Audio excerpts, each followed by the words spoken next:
Arkham Knight has a controversial story, and I don't think that's a hot take, but no matter how many problems you could find with it, you gotta admit, it's got as much fun details as the rest of the games, including some top-notch foreshadowing. Whether explaining the biggest twist from the moment the game starts, or foreshadowing that takes place in previous games, the Arkham series as a whole is full of some great foreshadowing moments. But for this video, I want to specifically look at all the best instances of foreshadowing in Batman Arkham Knight. Let's do it.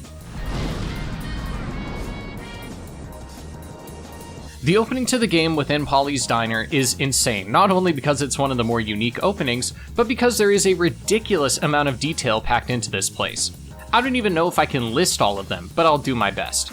The first thing I noticed was when looking at the different newspapers. We can see both Henry Adams and Christina Bell have been missing for some time now.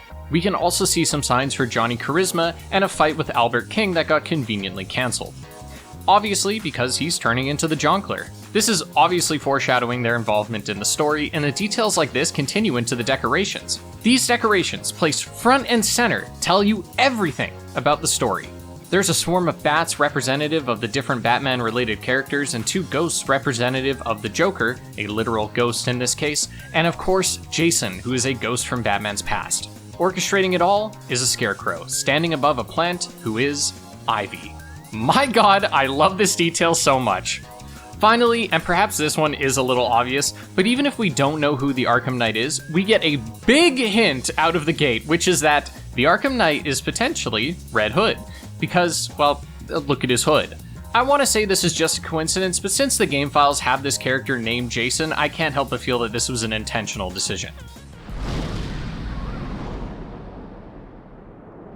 The very first thing we see when we launch a new game is a scene where we cremate the Joker. I'm not showing the jump scare, okay? I'm not going to do that to you. That's mean. I'm not going to do it. It's extremely unsettling, but actually, let's wind it back. The very first thing we see is a logo with two crowbars and the name of the cremator's creator, Robinson, or otherwise, Robin, son! It's like, aw man, this game seems dope. I wonder who the Arkham Knight is. And the very first word you see is Robin. I don't like mentioning foreshadowing the Red Hood too much because it feels cheap given that with Jason never being mentioned until this game, there's no way we could have known it was him. And sure, there are clues everywhere and the Joker taunts us plenty saying that the Knight must have been someone who knows us. But for the player, it just sort of feels like a cheap twist. Like, yeah, there's no one else it could be. Yes, the flashbacks make it clear, yes, the bio makes it clear too, as they're the same height and weight, and of course, no one else would know so much about Batman, and no one would want to be a parody of the Batman to showcase his hypocrisy than the Red Hood. But I don't feel like going into those more because again, it all points to a character we haven't seen and a character Rocksteady actively said it wasn't. Okay, so this might be my favorite instance of foreshadowing because it spans across two games, and of course I am referring to the Joker's blood.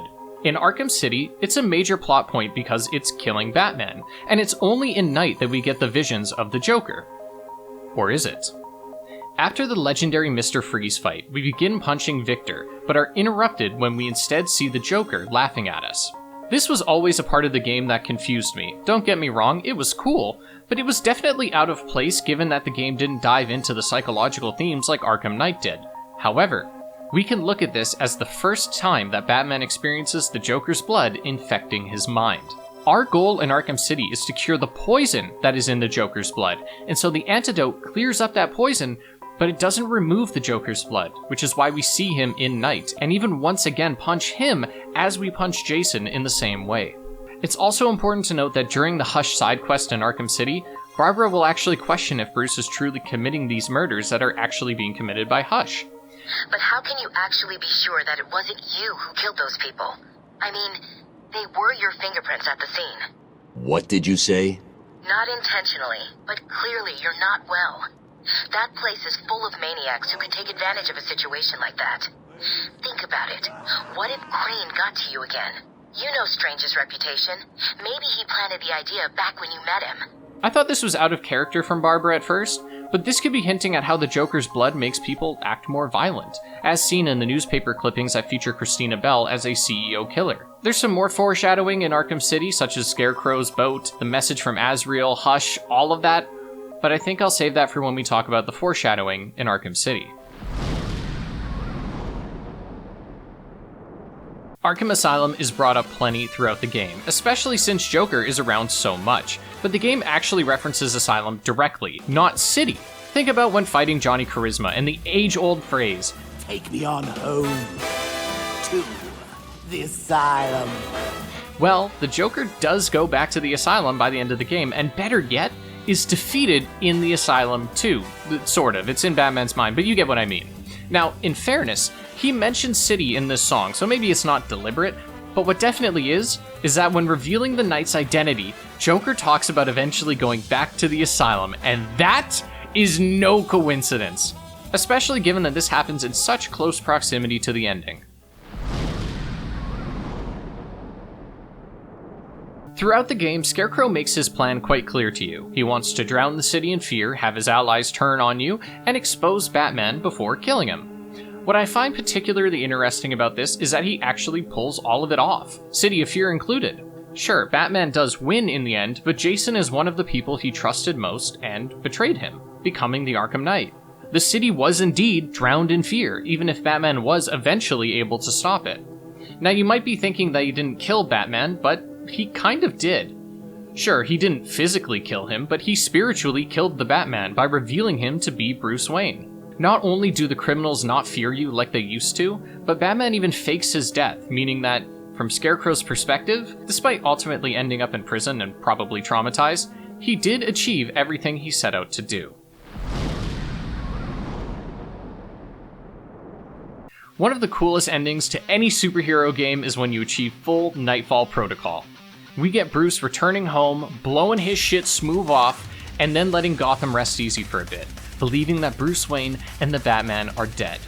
Of course, that doesn't last long, and eventually he utilizes the fear gas to continue saving the people of Gotham. This demon bat is foreshadowed, sort of, as we can see it at the ending when Crane is injected with the fear toxin. Sure, physically it makes sense, but I also think that mentally, this represents how the world can still fear the Batman. The way the fear gas works, mostly, is that you're shown what you fear most in any given situation. In Batman's case, it's often the Joker taking over, or Barbara going bye-bye, and in Crane's case, his biggest fear in a moment where Bruce Wayne, Robin, and the Arkham Knight are all present is still the Batman.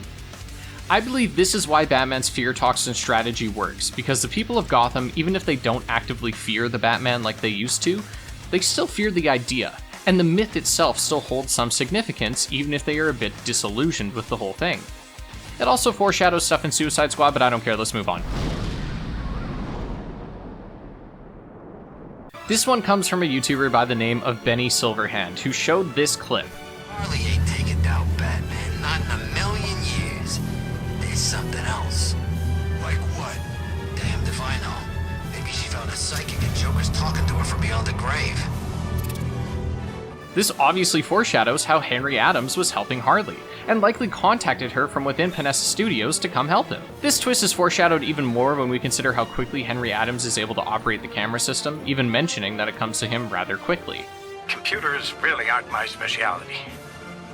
You can isolate the data using the panel on the right. Slide your finger along the dial until... Like this? Oh, this technology is very interesting. Okay, I can see the camera. So those were all of my favorite instances of foreshadowing that I was able to pick up on.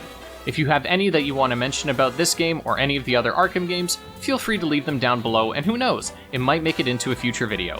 For now, I want to shout out this comment regarding foreshadowing that I thought really encapsulates what a good twist is and what good foreshadowing should be. Micah Hill says that a good twist is one that makes an audience not just say, wow, I didn't see that coming, but on repeat watches or playthroughs, makes them say, damn, I should have seen that coming. I think that's what makes this series so fun for me. I love when games leave hints or even blatant statements about future events and it just flies over your head because you just don't know any better.